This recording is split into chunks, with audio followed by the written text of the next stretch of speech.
Much better, isn't it?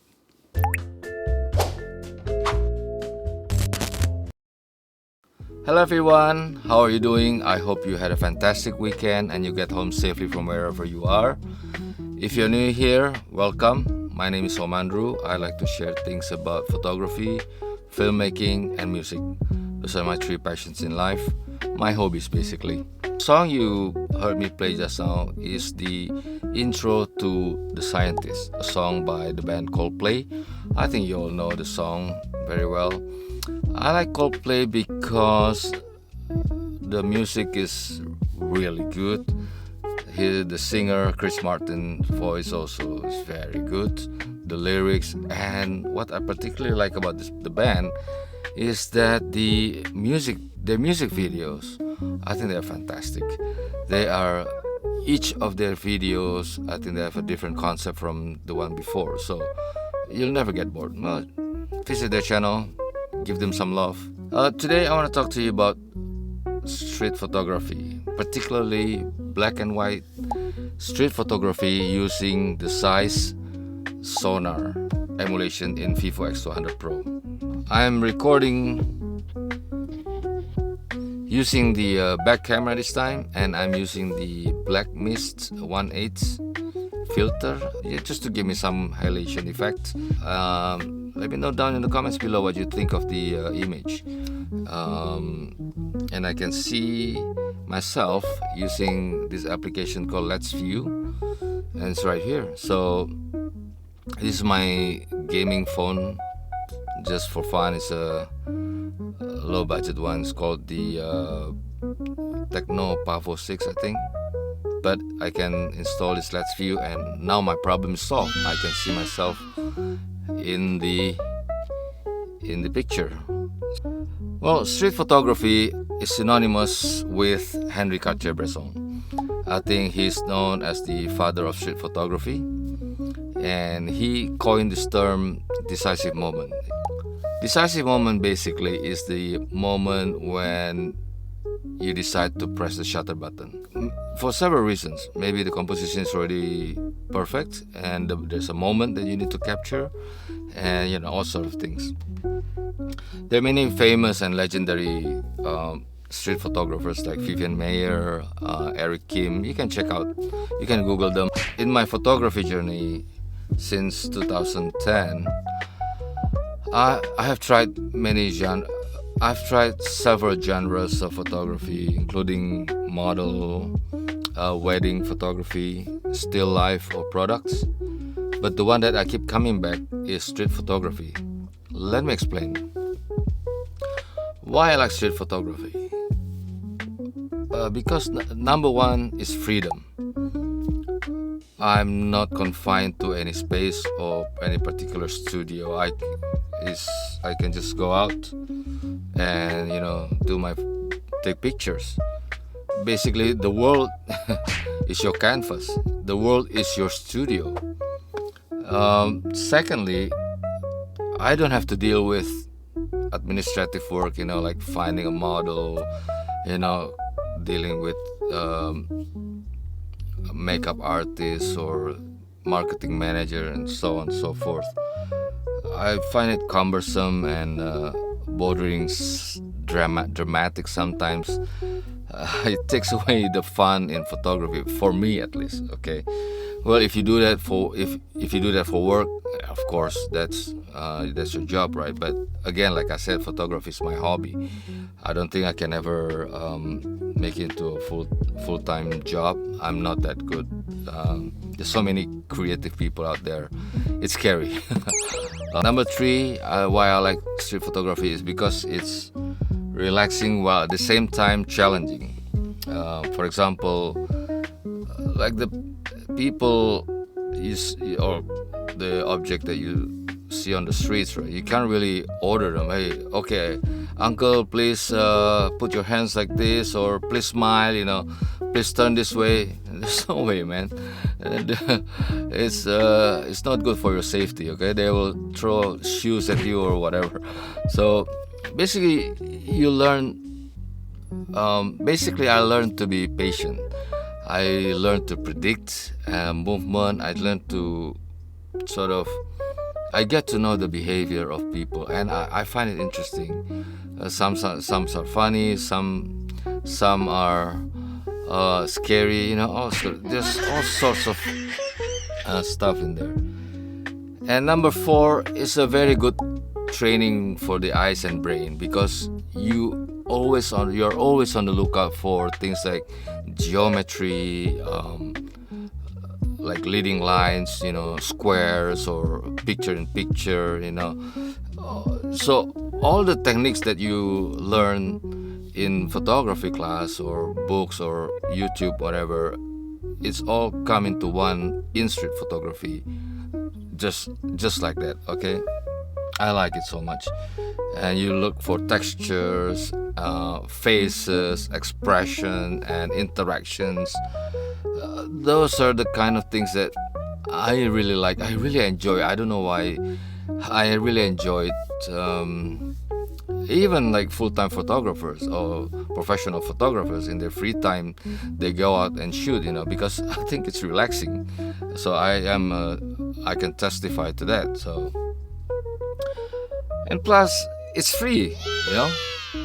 7 or so billions people, infrastructure, natural lighting are yours for free. You don't have to pay a single cent. Well, you have to pay transport sometimes, or food or water, but that's it. You don't have to deal with tips. It's very liberating experience for me. Take away a lot of my stress and stuff like that. Well, coming back to Vivo X200 Pro, Vivo has included inside is the what do you call it? The Sonnar emulation, as one of the 6 or 7 emulations from collaboration with Zeiss. Sonnar is one of the emulations that's perfect for street photography. For some reason, when I see this lens, it screams black and white to me. They can take good colors, good color pictures, but I think it excels in black and white. And let me show you why. Well, first of all, Zeiss Sonnar was designed by Dr. Ludwig Bertel in 1932. It was a lens with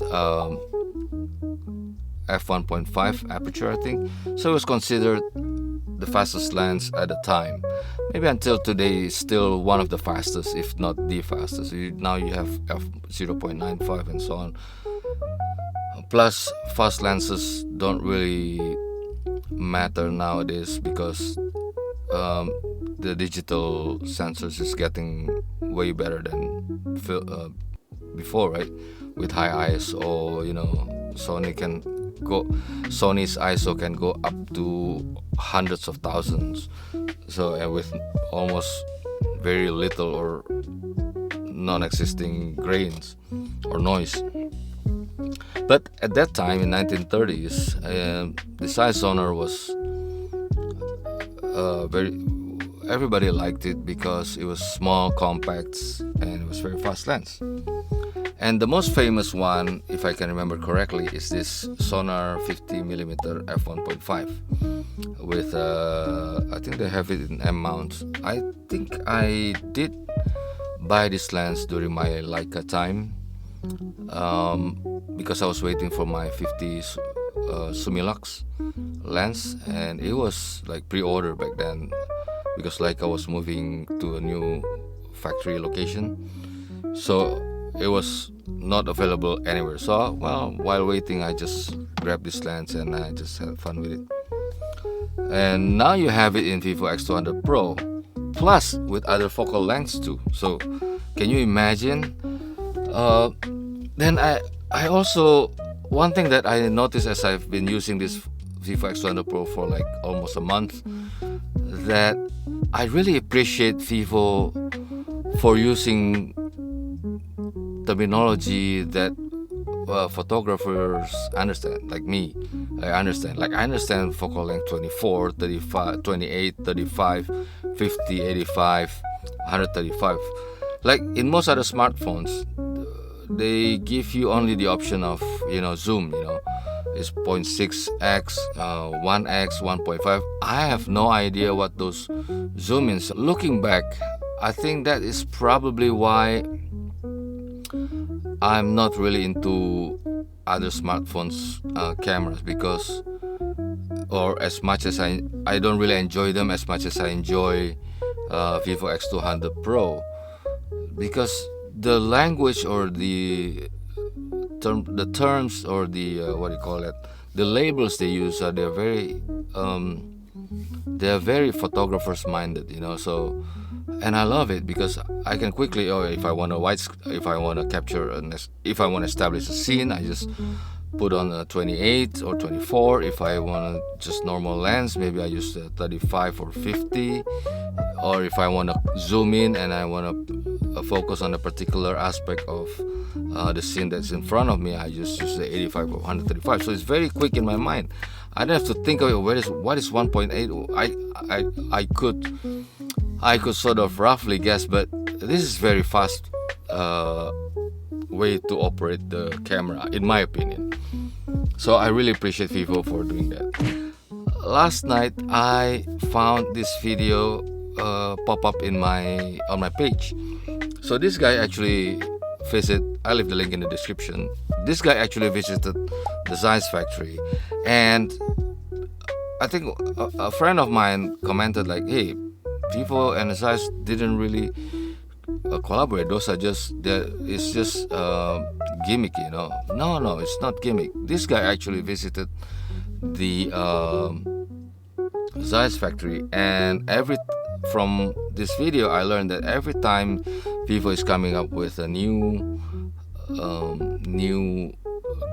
phone, they will contact Zeiss and say, okay, here's what we're trying to do, and Zeiss will give technical feedbacks and just or what do you call it, tuning or whatever. And from that video, I think it confirmed my belief that a lot of those lenses have been used in like blockbuster movies, and they are humongous in size, heavy, and they are absolutely pricey. They can run into thousands or even tens of thousands of dollars, and a lot of them are very rare and very difficult. And what Vivo and Zeiss did was put it together. Of course it's digital, because I learned that the lenses in smartphone cameras, they're actually not made of glass. They're made of plastics, for good reasons, right? For cost and maybe for weight reasons. But the interesting thing is that the Zeiss engineers did the fine-tuning. For example, the field of view, and also the compression, and also the tuning, the color tuning. And in the Vivo X200 Pro, there's this option called Zeiss Natural, and that is fundamentally Zeiss principle of producing true to life colors. So, and you have it in Vivo X200 Pro. Man, I am so psyched. You got to try this Vivo X200 Pro. Play around with it, and see if you like it. And and have fun with Sonnar, Zeiss Sonnar in your Vivo X200 Pro. Visit my Instagram. I put a lot of pictures there. I don't want to put a lot of pictures in YouTube videos. I put a lot of the pictures there. I try to upload it. It's not that I try. Like every time I go, this phone, I just want to take it out and just want to take pictures with it. I think I've taken like 400 or 500 pictures in the span of time that I had this, maybe less than a month. Man, I can't stop taking pictures. I love it so much. I love it, and I thank you, Vivo and Zeiss. Please continue these collaborations, for many more years to come. And from that video, I think he said that there's this confirmation that they'll be together for a long time. I really do hope so, and I look forward to Vivo X200 Pro. Oh no, I'm not. I'm gonna use this. I'm gonna use and abuse this, this, and I'm gonna share with you my experience and maybe the pros and cons, maybe if I run into one, and or challenges and how I overcome them, And I guess I'll see you in the next one. Peace out. Have a good one. Bye.